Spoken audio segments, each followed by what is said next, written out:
È la provincia di Venezia, con 1.647 reati in 5 anni e 1.663 persone denunciate nel territorio regionale, quella in cui è maggiore il numero di reati ambientali registrati negli ultimi 5 anni, con un totale che raggiunge una cifra davvero impressionante, 5.781.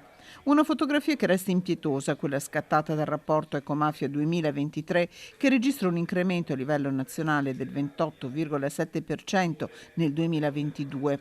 Alla provincia di Venezia in Veneto seguono Vicenza e Treviso, con Padova in ultima posizione. Sottolineiamo quanto la già presenza di ecomafie in già Veneto sia capillare, come detto qualche settimana fa anche dal procuratore capo Kerchi, e troviamo le ecomafie presenti in tutti i settori, dallo smaltimento dei rifiuti all'edilizia, all'urbanistica. È l'illegalità nel ciclo del cemento a registrare il numero maggiore di reati, seguito dal ciclo dei rifiuti e dai reati contro la fauna. Da gennaio 2010 ad aprile 2023 sono state 45 le inchieste per reati ambientali condotte dalle procure venete, 9 a Venezia, ma 8 a Padova e Verona, seguite dalle 7 di Treviso, con un totale di 210 persone arrestate.